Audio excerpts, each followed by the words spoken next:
ठंड में गरीब कचरे वाली का ढाबा। जनवरी में ठंड का कहर बहुत ज्यादा था। जहां सभी लोग मोटे मोटे कपड़े, टोपे, मफलर, शॉल पहने हुए थे, तो कोई आग जलाई सर्द मौसम की मूंगफली खाते हुए लुत्फ उठा रहे थे।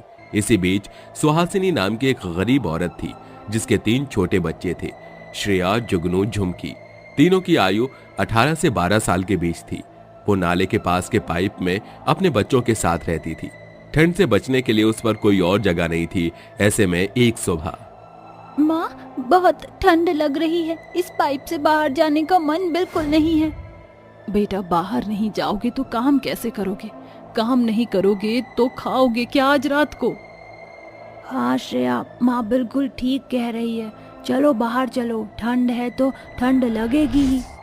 मन तो मेरा भी नहीं कर रहा बाहर जाने का, क्योंकि कूड़ा उठाते उठाते हाथ पूरे जम जाते हैं। तुम मेरे बहादुर बच्चे हो ना, चलो जाकर कूड़ा उठाते हैं। तुम्हें नाश्ता उसी से ही कराऊंगी।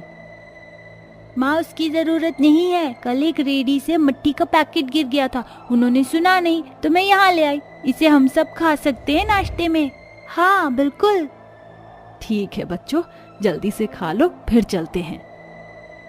इतना कहते ही सभी उस मट्ठी को खाकर हाथ में अपना बोरा लिए जगह जगह जाकर प्लास्टिक और कचरा ढूंढने लगते हैं। श्रेया, यहाँ आओ, ये बोतल ले लो। बहुत ज्यादा प्लास्टिक है इस खाली प्लॉट में। ठीक है माँ। इस तरह सुबह से शाम तक सुहासिनी अपने बच्चों के साथ कचरे को बीनती है और उन्हें जमा करके एक कबाड़ी वाले के पास जाकर कहती है, भैया जी ये लीजिए, जरा बताना इसका कितना हुआ। जुगनू, झुमकी, श्रेया बेटा, जरा अंकल को सामान दे दो। जी माँ। अरे सामान तो ऐसे बोल रही है जैसे कचरा नहीं जेवर लाई हो।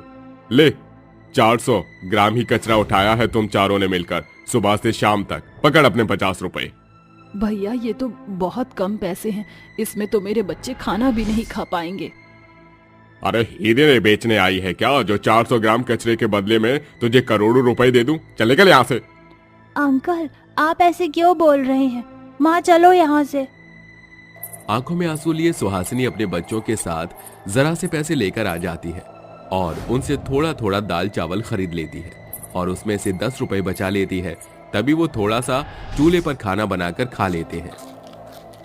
माँ, थोड़े से में गुजारा करना बहुत मुश्किल है, हमारी तो इससे भूख भी नहीं मिटती है। हाँ माँ, जब हमारी भूख नहीं मिटती तो आप कैसे रह लेती हो? हमें खिलाने के चक्कर में 2-2 दिन तो आप ही खाना नहीं खाती हो, और इससे माँ आप कमजोर भी हो गई हो। बच्चों, तुम मेरी चिंता मत करो, मेरे लिए तुम ज्यादा जरूरी हो। चिंता मत करो, थोड़े दिन में पैसे इकट्ठे हो जाएंगे तो मैं खाना बनाना शुरू करूंगी, जिससे कुछ लोग आएंगे तो उन पैसों से तुम्हारा पेट भर दूंगी। ठीक है माँ, हम भी आपकी मदद करेंगे। हाँ मेरे बच्चों।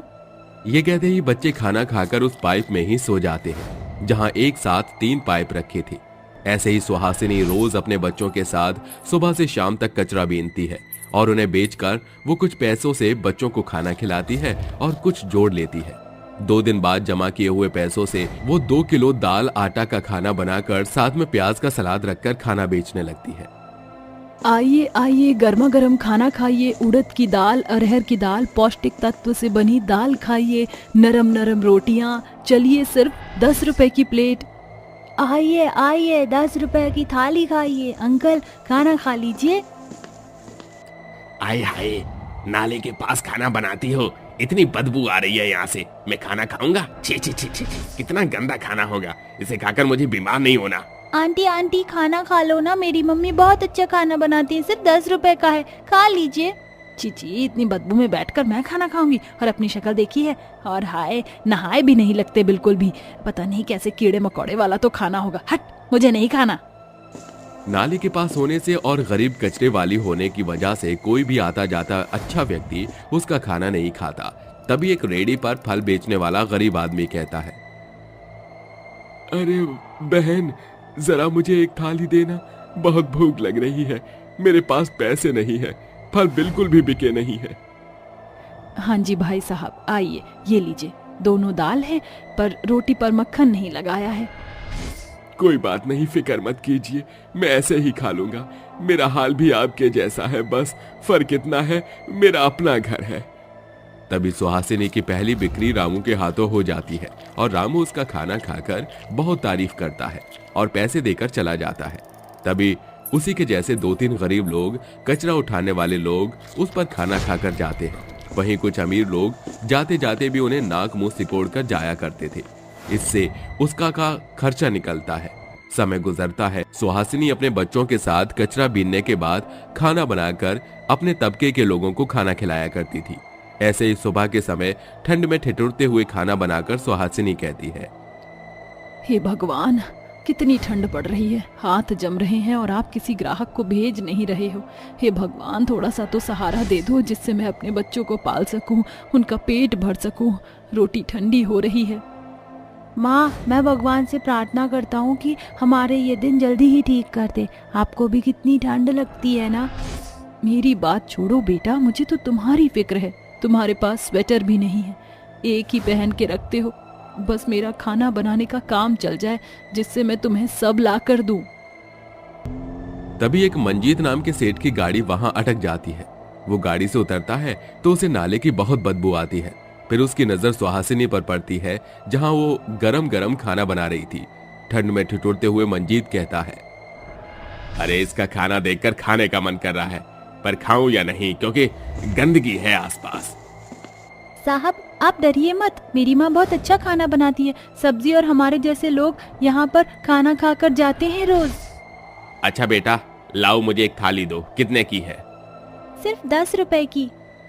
ये तो बहुत कम पैसे हैं। इतने में क्या होता होगा तुम लोगों चारों का? ये तुम्हारे ही भाई बहन है ना? हाँ साहब। तभी मंजीत सुहासिनी के हाथ का बना हुआ खाना खाता है और कहता है, अरे वाह, कम पैसों में तुम बहुत अच्छा खाना बनाती हो। पर यहाँ क्यों बनाती हो? तुम्हारे कचरे की वजह से, इस नाले की बदबू की वजह से मेरे जैसे लोग यहाँ पर इतनी जल्दी खाना खाने नहीं आते होंगे। अगर मैं तुम्हें ठेला जरूरत का सामान दूं तो तुम मेरी दुकान के आगे लगा सकती हो। मेरी साड़ी का शोरूम है। सच में साहब? हाँ बिल्कुल, मैं तुम्हें कल ही जगह बता देता हूँ। वैसे भी इस ठंड में तुम अपने बच्चों के साथ रह नहीं पाती होगी। ये मेरा नंबर है, कल मुझे इस पर कॉल करना और जहां बोलूं वहां आना। ये लो पैसे। सच में साहब, आपका बहुत बहुत शुक्रिया जो आपने हमारे बारे में इतना सोचा। कोई बात नहीं। तभी मंजीत बार बार अपनी गाड़ी को स्टार्ट करता है और स्टार्ट करने के बाद वहां से चला जाता है। अगले दिन किसी तरह सुहासिनी किसी का फोन लेकर मंजीत को कॉल करती है, जहां मंजीत उसे एड्रेस बताकर अपनी दुकान के पास बुलाता है। उसे रहने के लिए कमरा देता है और एक ठेले पर अगले दिन से ही स्वादिष्ट खाना बनाकर वो बेचने लगती है, जहां उनकी दोनों छोटी बच्चियां खाना बनाने में मदद करती हैं, लोगों को परोसती हैं और जुगनू बर्तन साफ करता है। आइए आइए, गर्मा गर्म खाना खाइए। छोले चावल, पालक चावल, मक्के की रोटी, आलू का पराठा, कढ़ी चावल, सिर्फ 30 रुपए की थाली, चटनी, रायता, सलाद के साथ। सुनिए, जरा मुझे एक प्लेट कढ़ी चावल और रायता दे दीजिए।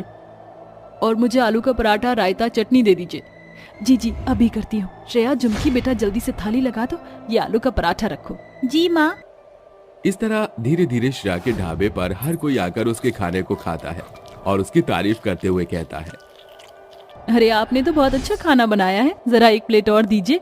ये लीजिए। इस तरह कचरे वाली सुहासिनी के ढाबे का स्वाद सबकी जुबान पर चढ़ जाता है और उसकी पहली कमाई अच्छी होती है। वक्त बीतता है, इससे अब वो अपने बच्चों का खर्चा उठा पा रही थी, उन्हें अच्छे से खिला रही थी, अच्छे कपड़े पहना रही थी। साथ ही वो मंजीत को इस चीज के लिए शुक्रिया अदा करती है और यूं ही परिश्रम करके अपने छोटे से ढाबे को एक बड़े ढाबे का रूप देती है। सुलेखा अपने 2 बच्चे बबली और चीकू के साथ समयपुर नाम के गांव में एक कच्चे मकान में दिन काट रही थी। 2 साल पहले उसकी मांग की लाली छिन गई थी।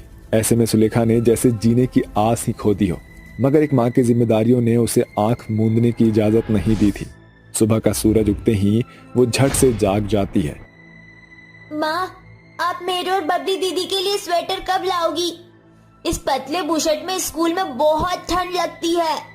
माँ, मास्टर जी ने मुझे भी स्वेटर पहनने को कहा है, वरना कल की तरह आज भी स्कूल से बाहर ही खड़ा होना पड़ेगा। सुलेखा अपने बच्चों के लिए बहुत कुछ करना चाहती थी, मगर शिक्षा के अभाव में उसे अपने बच्चों की भूख मिटाने के लिए ईंट की भट्टी में धकेल दिया था। जहाँ का मालिक रघुराम था, वो स्वभाव से बहुत ही सख्त था। वो गरीबों से बेहिसाब काम करवाता था और उनका आधा पैसा खुद ही खा जाता था। सुलेखा भी उन्हीं में से एक थी। बच्चों, तुम चिंता मत करो, मैं आज बाजार से तुम्हारे लिए स्वेटर खरीद लाऊंगी। बस आज का दिन काट लो। आज महीने का आखिरी दिन था। सुलेखा की आंखों में महीने भर का मेहनताना मिलने की आस बंधी थी। आओ आओ सुलेखा रानी, कहो तो तुम्हारे कदमों के आगे फूल बिछा दूं। माफ कर दो रघुराम भाई, जरा सी देरी हो गई, मगर आप चिंता मत करो, मैं अपने हिस्से की सभी ईंट बना लूंगी। सुलेखा अपनी जल्दी जल्दी ईंट बनाने में जुट जाती है। शाम ढलने पर रघुवीर सभी मजदूरों को पैसे बांट देता है। बच जाती है सिर्फ सुलेखा। भाई साहब, मुझे भी पैसे दे दीजिए। अरे जब मैं मजदूरी के पैसे दे रहा था तो सो रही थी क्या? अब मेरे जेब में एक ढेला भी नहीं है। तेरा हिसाब अब अगले हफ्ते होगा। ये सुनकर सुलेखा कहती है, मुझ मजबूर माँ पर ऐसा गजब मत ढाओ। अगले एक हफ्ते कैसे कटेगा? आज बनिए का लेखा नहीं दिया तो वो मुझे एक दाना नहीं देगा। मेरे बच्चे भूखे मर जाएंगे। मरते हैं तो मर जाए। सुलेखा टूटे मन से घर की ओर बढ़ने लगती है। माँ, आप आ गई? मुझे और चीकू को बहुत जोरों की भूख लगी है। कुछ बना दो, फिर हम बाजार जाएंगे। चीकू, बबली, हम बाजार नहीं जा सकते क्योंकि मेरे पास पैसे नहीं हैं। अपनी गरीब माँ को माफ कर दो बच्चों, मैं तुम्हारी एक ख्वाहिश को भी पूरा करने में खरी नहीं उतर पाई। कोई बात नहीं माँ, हमें स्वेटर नहीं चाहिए माँ, सच्ची। हाँ माँ, क्योंकि हम तो फौलाद की औलाद है। इस तरह चीकू की चिकनी चुपड़ी बातें सुलेखा का ध्यान खींच लेती है। क्या बनाओ? घर में सिर्फ ये छूछे चावल के दाने हैं। माँ, गीले चावल बना दो क्योंकि उसमें साग सब्जी की जरूरत नहीं पड़ेगी। सारे बर्तन तो टूट फूट चुके हैं, सिवाय किशोर के खरीदे इस कुकर को छोड़कर। सुलेखा जल्दी से चावल से भरा हुआ कुकर चूल्हे पर चढ़ा देती है। थोड़ी देर बाद वो बने हुए चावल अपने बच्चों को बराबर बांटकर परोस देती है। अरे वाह माँ, ये गीले चावल तो बहुत ही स्वादिष्ट बने थे। थोड़ा और चावल दे दो। हाँ माँ, मुझे भी आधी कड़छी चावल देना। ये सुनकर सुलेखा का चेहरा फीका पड़ जाता है और जैसे ही वो कुकर के भीतर झांकती है तो कहती है, ये कैसे हो सकता है? मैंने तो कुकर का सारा चावल काच पोंछकर बच्चों की थाली में डाला था, फिर ये कुकर चावल से भरा कैसे? सुलेखा के ऐसा कहते ही एक सुनहरी किरण कुकर को घेर लेती है और कुकर सोने के सांचे में ढल जाता है। साथ ही कुकर के बाहरी छोर पर आंख कान मुंह छिटक पड़ता है। घबराओ मत, मैं एक जादुई कुकर हूँ। जादुई कुकर? क्या तुम हमारी गरीबी मिटाने आए हो? हाँ, मैं जादुई कुकर हूँ। मेरे अंदर खाने का खजाना है। तुम जिस खाने की फरमाइश करोगे मैं वो सारे पूरे कर दूंगा। क्या सचमुच? हाँ बिल्कुल बबली। क्या तुम मेरी खीर खाने की ख्वाहिश पूरी कर सकते हो? बबली के इतना बोलते ही जादुई कुकर के चारों तरफ एक सुनहरी रोशनी इठलाने लगती है और कुकर से निकलती खीर की खुशबू पूरे घर में इठला पड़ती है। आगे बढ़ो बबली, खाओ और बताओ कि कैसी बनी है मुझ जादुई कुकर की खीर। दोनों बच्चे जादुई कुकर में बना खीर खाकर बहुत खुश होते हैं, जिसे देखकर सुलेखा कहती है, शुक्रिया जादुई कुकर, आज तुम्हारी बदौलत मेरे बच्चों को अच्छा खाने को मिला। मगर तुम तो बरसों से हमारे घर में हो, फिर मुझे पता कैसे नहीं चला कि तुम जादुई हो? क्योंकि आज से पहले मैंने अपना जादू कभी जाहिर ही नहीं किया, मगर अब मैं चाहता हूँ कि तुम मुझ जादुई कुकर से अपने घर की गरीबी मिटाओ। जादुई कुकर के जरिए सुलेखा को गरीबी के गड्ढे से बाहर आने का रास्ता दिखाई पड़ जाता है। अगले ही दिन से उसने एक ढाबा खोल लिया था। आधा दिन बीत गया मगर अब तक हमारे ढाबे पर कोई नहीं आया। घबराओ मत सुलेखा, जहाँ चाह होती है वहीं राह होती है। बस लोगों के मुंह एक बार मुझ जादुई कुकर के खाने का जायका लग गया तो उसके बाद उनके कदम भूले भटके भी यहीं आएंगे। कुछ ही देर बाद जोगिया नाम का एक इंसान उनके ढाबे पर आता है। अरे क्या मिलेगा तुम्हारे ढाबे में खाने को? कहिए, क्या खाना चाहेंगे बाबूजी? हमारे ढाबे पर आपको सब कुछ खाने को मिलेगा। ठीक है, तो जल्दी से कढ़ी चावल और एक तंदूरी नान और जो है भरवा भिंडी खिला दो। जी बाबूजी, बस अभी लाई। ढाबे पर बैठे ग्राहक के खाने का फरमान सुनकर जादुई कुकर सोने में चमक उठता है और उसके अंदर से एक एक करके सभी खाना बनकर बाहर निकलने लगता है। शुक्रिया जादुई कुकर, तुमने कितनी जल्दी ये सारा खाना बना दिया। अरे मैं जादुई कुकर खाने खजाने का जलता हुआ चिराग हूँ जो 2 मिनट में खुशियाँ देती है। हाँ, जैसे ही ग्राहक जादुई कुकर में बने सभी खाने का स्वाद चखता है तो खुशी से झूमते हुए कहता है, क्या बात है, सचमुच ऐसा स्वादिष्ट खाना मैंने कभी नहीं खाया है। अब दिल खुश हो गया। अब जो है हमारा ढाबे पे आना जाना लगा ही रहेगा। हर एक दिन के साथ सुलेखा के ढाबे पर आने वाले लोगों की तादाद बढ़ने लगती है। जो भी जादुई कुकर के खाने का जायका चखता है वो उस ढाबे का दीवाना हो जाता है। सुलेखा के दिन बदलने लगते हैं। देखो माँ, हमारा ढाबा लोगों में भरा हुआ है। सभी को हमारे ढाबे का खाना पसंद आ रहा है। हाँ बबली बिटिया, ये सारा कमाल जादुई कुकर का है, वरना हम ये अच्छे दिन कहाँ देख पाते। अरे अब बातें बंद करो और काम चालू करो। जाओ अब जाकर ढाबे के ग्राहकों की थाली की घटी बड़ी का मुआयना करके आओ। अरे जरा जल्दी से एक बड़ी थाली बिरयानी तो ले आओ। मेरी दाल मखनी भी लेते आना। जी अंकल, जादुई कुकर जल्दी से दाल मखनी बनाओ। नहीं, पहले बिरयानी। तुम बच्चे झगड़ा मत करो, बस मुझे 2 मिनट दे दो। रेल मत बनाओ वरना मैं फट जाऊंगा। ये सुनकर दोनों बच्चे हंस पड़ते हैं और अगले 2 मिनट में कुकर लाजवाब दाल मखनी से लबालब भर जाती है, जिसके बाद कुकर बबली को बिरयानी भी देती है। ऐसे ही ढाबा जादुई कुकर से दिन दूनी रात चौगनी तरक्की करता है और सुलेखा एक सुंदर बड़े घर की नींव रखती है जहाँ सब कुछ नया सामान होता है, जिसे देखकर जादुई कुकर कुड़ते हुए कहता है, सुलेखा तुमने सब कुछ बदल दिया।